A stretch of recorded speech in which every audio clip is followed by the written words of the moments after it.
Dear students, आज के इस वीडियो में मियोसिस वन के प्रोपेज वन के बारे में जानते हैं। जैसे आप सब जानते हैं कि जो मियोसिस हैं ये एक रिडक्शन डिवीजन है कि जिसमें जो क्रोमोसोम्स नंबर होते हैं वो हाफ कर जाते हैं। यानी इसी तरीके से ये इंश्योर करता है haploid phase of the organism. It ensure the formation of haploid phase in the life cycle of diploid organism. Prophase one जो है ये एक लॉन्ग और कम्प्लेक्स फेज है मियोसिस वन का कि जिसमें जो सेल हैं वो मोर देन 90% टाइम वो प्रोपेज वन ही के अंदर गुजारते हैं कि जिसके अंदर it prepare homologous chromosomes for separation कि जिसके अंदर होमोलॉगस क्रोमोसोम्स की फॉर्मेशन वजूद में आती है। नाउ डियर स्टूडेंट्स, बात करते हैं इसके इंपॉर्टेंट इवेंट्स की कि इसके अंदर कौन कौन से अहम इवेंट्स वो सरंजाम पाते हैं। तो सबसे पहला जो उनका इवेंट है वो है कंडेंसेशन ऑफ क्रोमैटिन नेटवर्क। यानी इसके अंदर जो क्रोमैटिन नेटवर्क होते हैं वो कंडेंस होकर एक क्रोमोसोम्स की विजिबल फॉर्म और स्ट्रक्चर बना पाते हैं। Chromatin network condense and make chromosomes become visible. Dear students, आप यहाँ पर देख सकते हैं कि ये एक थ्रेड लाइक जो बॉडीज इसके अंदर मौजूद हैं एक सेल के अंदर कि जिसको बोलते हैं क्रोमैटिन नेटवर्क। तो प्रोपेज वन के अंदर क्या होता है कि ये कंडेंस होकर क्रोमोसोम्स की विजिबल फॉर्म्स बनाते हैं कि जिसको प्रॉपर क्रोमोसोम्स बोलते हैं। यानी प्रोपेज वन के अंदर जो अहम इवेंट हो रहा है कि जिसके अंदर क्रोमोसोम्स की कंडेंसेशन का प्रोसेस हो जाता है। क्रोमोसोम्स की कंडेंसेशन से मुराद वो अमल है कि जिसमें क्रोमोसोम्स अपने लंबे और बारीक दागोनुमार रूप से सिकुड़कर मोटे और वाज़िह हो जाते हैं। यह अमल खलिए की तकसीम यानी सेल डिवीजन के दौरान होता है। ये अमल प्रोपेज के मरहले में शुरू होता है, चाहे वो माइटोसिस हो या फिर मियोसिस हो। कंडेंसेशन का अमल बहुत ज़रूरी है ताकि क्रोमोसोम्स आसानी से एक खलिए से दूसरे खलिए यानी सेल्स में बराबर तकसीम हो सके। दूसरा जो प्रोपेज वन के अंदर जो मेजर इवेंट होता है उसको साइनॉप्सिस बोलते हैं। यानी इसके अंदर homologous chromosomes form pairs by a process called synapsis. ये वो अमल है जो एक जैसे क्रोमोसोम्स एक दूसरे के साथ जुड़ जाते हैं ताकि वो क्रॉसिंग ओवर कर सकें। साइनॉप्सिस से क्रॉसिंग ओवर मुमकिन होता है जिसकी वजह से जिन्याती इम्तिजाज बनती हैं। यही वजह है कि बच्चे वालिदैन से मुख्तलिफ होते हैं। Now each pair is formed by two homologous chromosomes in four chromatids. साइनाप्सिस वो अमल है कि जिसमें मेल और फीमेल क्रोमोसोम्स एक साथ आकर जोड़ी बनाते हैं ताकि जेनेटिक मटेरियल का तबादला हो सके। डे स्टूडेंट्स, हम बार बार होमोलॉगस क्रोमोसोम्स का जिक्र करते हैं। नाउ जानते हैं कि होमोलॉगस क्रोमोसोम्स क्या होते हैं।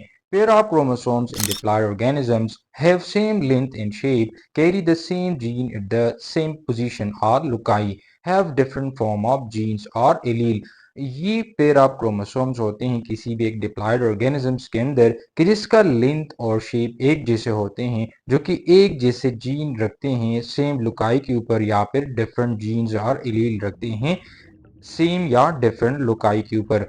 होमोलॉगस क्रोमोसोम्स वो जोड़ेदार क्रोमोसोम्स होते हैं जो शक्ल, साइज और जीनियाती साख्त में एक जैसे होते हैं। एक क्रोमोसोम्स वालिद और एक क्रोमोसोम वालिदा से आता है। इनमें एक जैसे जीन्स होते हैं जो एक जैसे सिफात यानी करेक्टर को कंट्रोल करते हैं, मसलन आंखों का रंग, कद वगैरह। लेकिन जीन्स की मुख्तलिफ शक्लें यानी एलील्स हो सकती हैं। मिसाल के तौर पर अगर इंसान के जिस्म में 23 जोड़े क्रोमोसोम्स हैं तो उनमें से हर एक जोड़ा एक हमशक्ल क्रोमोसोम्स का जोड़ा है, एक माँ से और दूसरा एक बाप से। ये हमशक्ल क्रोमोसोम्स मियोसिस के दौरान एक दूसरे के साथ जोड़ बनाते हैं और क्रॉसिंग ओवर करते हैं जिससे नई जीनियाती तरकीब वजूद में आती हैं। जैसे आप यहाँ पर देख सकते हैं ये एक क्रोमोसोम है और जो दो क्रोमैटिड्स हैं एक खास पोजीशन के ऊपर एक दूसरे के साथ जुड़े हुए हैं कि जिसको बोलते हैं सेंट्रोमेर। यानी जो बिल्कुल मिड वाला ये वाला रीजन है इसको सेंट्रोमेर बोलते हैं कि जिसके जरिए से क्रोमैटिड एक दूसरे के साथ अटैच कर जाते हैं। नाउ ये जो क्रोमैटिड्स आपको देख रहे हैं ये एक क्रोमैटिड और दूसरा क्रोमैटिड इसको बोलते हैं होमोलॉगस क्रोमोसोम्स। और ये एक क्रोमोसोम और ये दूसरे क्रोमोसोम जो कि एक जोड़ा बनाते हैं कि जिसको बोलते हैं सिस्टर क्रोमैटिड्स। तीसरा जो मेन इवेंट प्रोपेज वन का है वो है crossing over. After synopsis the chromatids of homologous chromosomes exchange their parts by a process called crossing over is the gene called chesmata। Crossing over एक जीनियाती अमल है जो मियोसिस के दौरान प्रोपेज वन में होता है। क्रॉसिंग ओवर वो अमल है कि जिसमें हम शक्ल क्रोमोसोम्स यानी होमोलॉगस क्रोमोसोम्स आपस में जोड़कर अपनी जीन्स का तबादला यानी एक्सचेंज ऑफ जेनेटिक मटेरियल्स करते हैं। ये अमल कैसा होता है, आइए देखते हैं। प्रोपेज वन में हम शक्ल क्रोमोसोम्स आपस में करीब आकर जोड़ा बनाते हैं यानी साइनॉप्सिस होता है। इनके बीच कुछ हिस्से आपस में बदल जाते हैं, इसे क्रॉसिंग ओवर कहते हैं। तबादला शुद्ध क्रोमोसोम्स नए जीनियाती इम्तिजाज पैदा करते हैं। इसके फवायद की अगर हम बात करें तो क्रॉसिंग ओवर जीनियाती तनाव यानी जेनेटिक वेरिएशंस का बायस बनती हैं।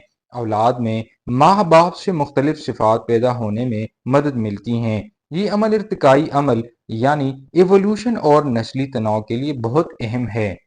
जी स्टूडेंट्स, इस डायग्राम में आप देख सकते हैं कि मिसाल के तौर पर ये दो क्रोमोसोम्स एक सेल के अंदर मौजूद हैं जो कि होमोलॉगस क्रोमोसोम्स है जिसने एक पेयर बनाया है।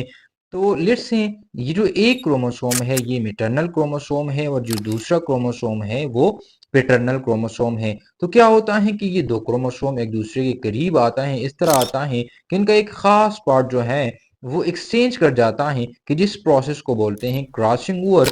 और ये जिस लोकेलिटी जिस पोजीशन के ऊपर ये क्रॉसिंग ओवर करे तो इसको बोलते हैं चेज़मेटा। यानी यहाँ पर रिकम्बिनेंट क्रोमैटिड्स का प्रोसेस हो जाता है। यानी जो दो क्रोमोसोम्स हैं ये एक दूसरे के साथ रिकम्बिनेशंस का प्रोसेस करते हैं कि जिसमें एक्सचेंज हो जाता है एक क्रोमोसोम का कुछ पार्ट दूसरे क्रोमोसोम्स के पार्ट में वो तब्दील हो जाता है, उसका हिस्सा हो जाता है। लेट्स से यहाँ पर आप देख सकते हैं कि जो एक क्रोमोसोम है इसका थोड़ा सा पार्ट यहाँ पर मुंतकिल हो चुका है और इस क्रोमोसोम का जो छोटा सा पार्ट है वो इस क्रोमोसोम्स को मुंतकिल हो चुका है। इस प्रोसेस को बोलते हैं क्रॉसिंग ओवर। और जिस पोजीशन के ऊपर क्रॉसिंग ओवर होता है तो इस पोजीशन को चेज़मेटा बोलते हैं।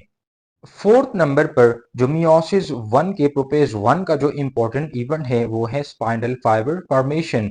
द सेंट्रियोल डिवाइड, इसमें सेंट्रियोल डिवाइड कर जाते हैं। The centriole move to opposite pole of the cell, ये अपोजिट पोल्स को चले जाते हैं। Spinal fibres are found between them, और इसके बीच में स्पाइनल फाइबर्स की फॉर्मेशन होती है।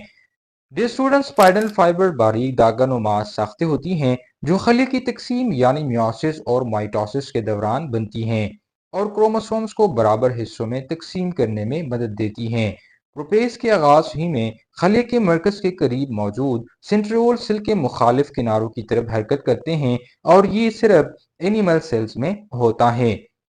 डियर स्टूडेंट्स, हर सेंट्रियोल से माइक्रोट्यूब्यूल्स निकलती हैं जो स्पाइनल फाइबर्स बनाती हैं। ये फाइबर्स ट्यूबुलिन प्रोटीन से मिलकर बनी हुई होती हैं। स्पाइनल फाइबर्स हर क्रोमोसोम्स के सेंट्रियोल्स पर मौजूद काइनेटिक कोर से जुड़ जाती हैं। ये फाइबर्स क्रोमोसोम्स को खल के दरमियान में मीटापेस प्लेट पर तरतीब देती हैं और फिर इनापेस में इन्हें अलग अलग सिमतों में खींचकर खले के दोनों सिरों तक पहुंचाती हैं। स्पाइनल फाइबर्स भी मुख्तलिफ अकसाम की होती हैं, जैसे काइनेटोकोर फाइबर्स जो क्रोमोसोम से जुड़ती हैं, दूसरा पोलर फाइबर्स जो सेल के एक सिरे से दूसरे सिरे तक फैलती हैं, तीसरा एस्ट्रल फाइबर्स जो सेंट्रियोल्स को सेल के सेल मेम्ब्रेन से जोड़ती हैं। पौधों के खलियों में सेंट्रियोल्स नहीं होते लेकिन स्पाइनल फाइबर्स पर भी बनती हैं। अगर स्पाइनल फाइबर्स ना बने या सही काम ना करे तो क्रोमोसोम्स की गैर मुतवाजिन तकसीम हो सकती हैं जो जीनियाती बीमारियों का सबब बन सकती हैं। डियर स्टूडेंट्स, आप इस डायग्राम में देख सकते हैं कि यहाँ पर जो दो सेंट्रियोल्स हैं ये opposite pole of the cell में जा चुके हैं और इससे दागोनोमा साख्ते वजूद में आने लगी हैं कि जिसको बोलते हैं स्पाइनल फाइबर्स।